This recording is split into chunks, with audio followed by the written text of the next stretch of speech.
வணக்கம். 4ஆம் வகுப்பு தமிழ் பாடம். 4ஆம் வகுப்பு தமிழ் பாடத்தில் இலக்கண பயிற்சி பாடத்தில் இன்னைக்கு நாம காலம் பற்றி படிக்க போறோம். காலம் அதாவது நாம எழுதும் போதும் இல்லை பேசும்போதும் நாம பேசக்கூடிய எழுதக்கூடிய அந்த செயல் இருக்கு இல்லையா, அந்த செயல் எப்ப நடந்துச்சு, இல்லாட்டி இப்ப நடந்துகிட்டு இருக்கா, இல்ல இனிமே நடக்க போகுதா அப்படிங்கிறத உணர்த்துவதுதான் காலம். புரியுதுங்களா? இந்த காலம் ஆனது 3 வகைப்படும். பாருங்க, இறந்த காலம், நிகழ்காலம், எதிர்காலம். ஆங்கிலத்தில் past tense, present tense, future tense சொல்லுவாங்க. இறந்த காலம், நிகழ்காலம், எதிர்காலம். சரி, இறந்த காலம் அப்படின்னா என்ன பாருங்க, ஒரு நிகழ்ச்சி நடந்து முடிந்து விட்டதை கூறும் காலம் இறந்த காலம். ஒரு நிகழ்ச்சி, ஒரு செயல் நடந்து முடிந்து விட்டதை கூறும் காலம் தான் என்னது, இறந்த காலம். இப்போ நேற்று இரவு நான் சாப்பிட்டேன். அப்போ நேற்று இரவு அந்த சாப்பிட்டதுங்கிறது என்னது, நடந்து முடிஞ்சிருச்சு இல்லையா? அதே மாதிரி நேற்று நான் பள்ளியில் விளையாடினேன் இல்லையா? அப்போ அந்த செயலானது நேற்று நடந்து முடிஞ்சிருச்சு. போன மாதம் என் பிறந்த நாளை நான் சிறப்பாக கொண்டாடினேன். அப்ப அந்த போன மாதம் வந்துட்டு அந்த பிறந்த நாள் அப்படிங்கிற நிகழ்ச்சி நடந்து முடிஞ்சிருச்சு இல்லையா? அந்த காலம்தான் இறந்த காலம். அப்போ நடந்து முடிந்துவிட்ட நிகழ்வை கூறும் காலம் இறந்த காலம். அப்போ அந்த இறந்த காலத்தை நாம எப்படி நாம எழுதணும், எப்படி நாம பேசணும் அப்படின்னா, உதாரணம் பாருங்க, படித்தான், அவன் படித்தான், அவன் நேற்று படித்தான், அவன் போன வாரம் படித்தான், அவன் போன மாதம் படித்தான், போன வருடம் படித்தான். அதே மாதிரி சென்றான், வந்தாள். புரியுதுங்களா? பாருங்க, படித்தான், இந்த இத்து, அதே மாதிரி சென்றான், இதெல்லாம் நீங்க கவனிச்சுக்கணும். இது உங்களுக்கு எழுத எழுத, பேச பேச, பழக பழக உங்களுக்கு இந்த இறந்த காலம், நிகழ்காலம், எதிர்காலத்தில் வரக்கூடிய வார்த்தைகளை எப்படி எழுதுறது அப்படின்னு உங்களுக்கு புரிஞ்சிடும். அதனால நான் நல்லா கவனிக்க சொல்றேன். படித்தான், சென்றான், வந்தாள். சரி, அடுத்து பாருங்க, நிகழ்காலம். ஒரு நிகழ்ச்சி நடந்து கொண்டிருப்பதை உணர்த்தும் காலம் நிகழ்காலம். ஒரு நிகழ்ச்சி நடந்து கொண்டிருப்பதை, அதாவது இப்ப நான் உங்களுக்கு வந்துட்டு சொல்லி கொடுத்துக்கிட்டு இருக்கேன். இது என்னது, நிகழ்காலம். நீங்க எல்லாரும் கேட்டுக்கிட்டு இருக்கீங்க, நீங்க எல்லாரும் கவனிச்சுக்கிட்டு இருக்கீங்க. இதுதான் என்னது, நிகழ்காலம். அப்போ ஒரு நிகழ்ச்சி அல்லது செயல் நடந்து கொண்டிருப்பதை உணர்த்தும் காலம் நிகழ்காலம். புரியுதுங்களா? சரி, அதற்கு உதாரணம் பாருங்க, படிக்கிறான், இல்லாட்டி படிக்கின்றான். இங்க இன்னும் வரலாம், இந்த போட்டு இந்த இன்னும் வரலாம். படிக்கிறான், படிக்கின்றான், செய்கிறான், செய்கின்றான், வருகிறான், வருகின்றான். நல்லா கவனிக்கணும். படிக்கிறான் அல்லது படிக்கின்றான், செய்கிறான் அல்லது செய்கின்றான், வருகிறான் அல்லது வருகின்றான். சரி, அடுத்து பாருங்க, எதிர்காலம்.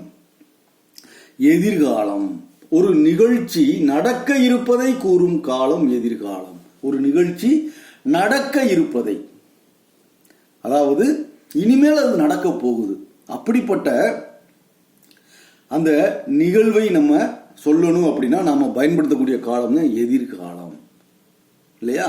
அதாவது நாளைக்கு நான் ஊருக்கு செல்வேன், நாளைக்கு. அதே மாதிரி அடுத்த வாரம் நான் ஊருக்கு செல்வேன், அடுத்த மாதம் நான் ஊருக்கு செல்வேன் இல்லையா? இது எல்லாமே இனிமேல் தான் நடக்க போகுது, இனிமேல் தான் நடக்க போகுது. அப்படி ஒரு நிகழ்ச்சி அல்லது செயல் நடக்க இருப்பதை கூறும் காலம் தான் எதிர்காலம் இல்லையா? அப்போ இறந்து போன காலம் இறந்த காலம், நிகழ்ந்து கொண்டிருக்கின்ற காலம் நிகழ்காலம், எதிரே வரப்போகின்ற காலம் எதிர்காலம். சரி, அதே மாதிரி பார்த்தீங்கன்னா இங்கே சில எடுத்துக்காட்டுகள் கொடுத்துருக்காங்க. அதை நாம் வந்துட்டு நிரப்பணும். பாருங்க, முதல்ல நான் உங்களுக்கு சொல்லிடுறேன், அதுக்கப்புறம் நான் உங்களுக்கு எழுதி காமிக்கிறேன். பாருங்க, கீழ்கண்ட சொற்களை கால முறைப்படி எழுதுக. இறந்த காலம், நிகழ்காலம், எதிர்காலம், 3 கட்டங்கள் கொடுத்துருக்காங்க. இதுல பாருங்க, இறந்த காலம் சென்றான். அப்போ நிகழ்காலத்தில் என்ன வரும் சொல்லுங்க. பாருங்க, சென்றான் இருக்கு, சென்றான். அப்ப நிகழ்காலத்துல செல்கிறான் அல்லது செல்கின்றான், செல்கிறான் அல்லது செல்கின்றான். எதிர்காலம் என்ன வரும்? செல்வான், செல்வான். அதே மாதிரி வந்தாள், வருகிறாள் அல்லது வருகின்றாள், வருவாள், வருகிறாள் அல்லது வருகின்றாள், வருவாள். அடுத்து பாருங்க, நிகழ்காலம் கொடுத்திருக்காங்க, எழுதுகின்றான் அப்படின்னு. அப்ப இங்க என்ன வரும்? எழுதினான் இல்லையா? எழுதினான், எழுதுகின்றான், எழுதுவான், எழுதுவான். அடுத்து பாருங்க, இறந்த காலம் தரல, நிகழ்காலம் தரல, எதிர்காலம் கொடுத்திருக்காங்க, படிப்பான் அப்படின்னு. அப்போ இறந்த காலத்துல என்ன எழுதணும்? படித்தான், படித்தான். அதனால சொல்லி இதெல்லாம் கவனிங்க அப்படின்னு. இத்து தா இல்லையா? படித்தான். சரி, அதே மாதிரி இங்க பாருங்க, நிகழ்காலத்துல என்ன வரும் பாருங்க? படிக்கிறான். பாத்தீங்களா? கி ரா இன், கிரான் இல்ல அல்லது கின்றான், படிக்கின்றான்.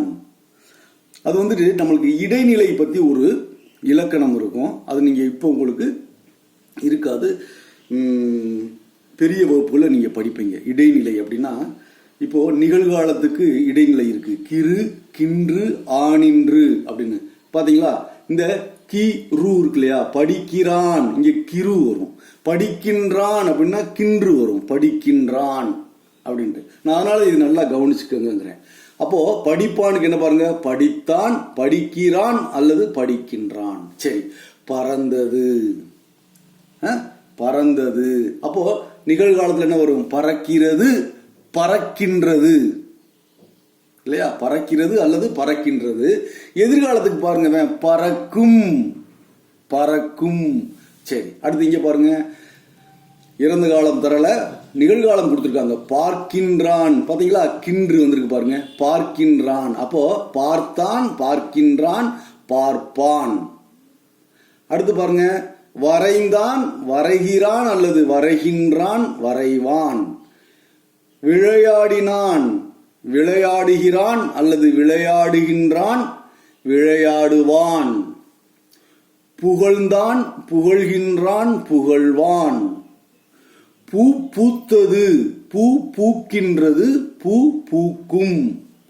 பேசினான், பேசுகிறான் அல்லது பேசுகின்றான், பேசுவான். பாடினான், பாடுகிறான் அல்லது பாடுகின்றான், பாடுவான். புரியுதுங்களா? சரி, இப்ப நான் உங்களுக்கு எழுதி காமிக்கிட்டுங்களா? பாருங்க, சென்றான், செல்கிறான், செல்கின்றான், செல்வான். வந்தாள், வருகிறாள் அல்லது வருகின்றாள், வருவாள். அடுத்து பாருங்க, எழுதினான், எழுதுகின்றான், எழுதுவான். படித்தான், படிக்கிறான், படிக்கின்றான், படிப்பான். பறந்தது, பறக்கிறது அல்லது பறக்கின்றது, பறக்கும்.